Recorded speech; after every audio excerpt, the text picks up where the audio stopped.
The room fell silent when the will was read. The house, the cars, the $2 million, all of it mine. Then the doors opened and they walked in. My parents, the ones who left me 15 years ago, who never called, never wrote, never cared if I lived or starved. Now they smiled, wide and greedy. "We're your guardians," my father announced. "As your parents, we'll help manage everything." I didn't answer, because I didn't need to. My lawyer was already on his way. I was 12 when they abandoned me, dropped at my aunt's door like luggage they no longer wanted to carry. My mother kissed my forehead, my father muttered something about a better life, and they drove away. I stood in the driveway, my aunt's hand on my shoulder, watching the taillights disappear. She raised me. She fed me, clothed me, sat with me through sickness and heartbreak. She never let me forget one truth: blood means nothing without loyalty. And she was right. They didn't call on my birthdays. They didn't show up at graduations. But the moment they smelled money, they returned. They thought I'd forgotten, that the years had softened me into forgiveness. They thought wealth would blind me to history. But betrayal has a long memory.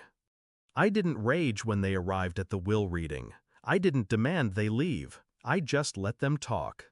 They spun stories about reconciliation, about being a family again.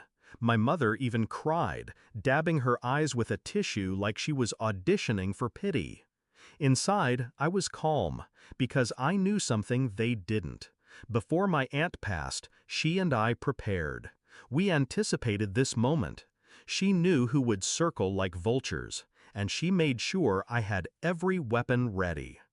The double doors opened again. My lawyer entered. Polished suit, briefcase in hand, expression unreadable.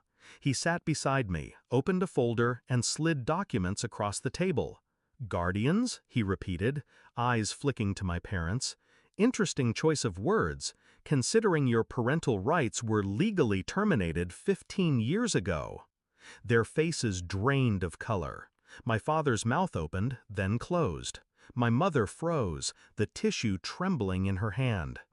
The lawyer continued, his voice smooth and cutting. "You signed away guardianship in exchange for debt relief. Court documents, irreversible. In the eyes of the law, you ceased being parents long ago." He placed the stamped paperwork on the table. Their signatures glared back at them in black ink. My father stammered, We didn't mean—" The lawyer cut him off.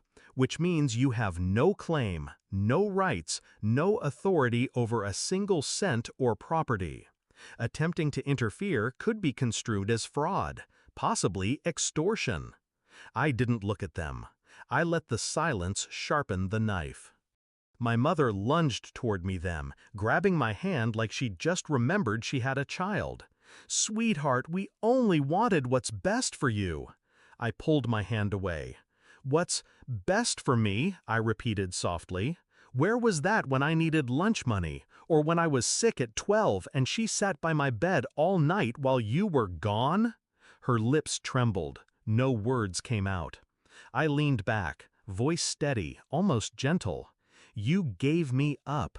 You don't get to reclaim me now. Not for money, not for anything." The lawyer closed his folder with a snap. "This meeting is over." They left without another word. No smiles now, no performance, just pale faces, eyes cast down, like gamblers who lost everything in a single hand. I stayed seated, breathing slowly, feeling the weight lift off me. This inheritance wasn't just wealth. It was proof that loyalty outlasts blood, that family is earned, not claimed. I walked through my aunt's house later that night, the one she'd left me. Her photographs still lined the walls. Her scent lingered in the hallways. It wasn't empty. It was filled with her presence. She had given me more than money. She had given me strength, the clarity to see betrayal for what it was, and the courage to end it cleanly. My parents thought they could erase 15 years of absence with one greedy smile. Instead, they were erased, legally, permanently, undeniably. I didn't just inherit her fortune, I inherited her wisdom. And as I stood by the window, looking out over the life she'd secured for me, I whispered one truth into the quiet. They abandoned me once. This time, I abandoned them forever.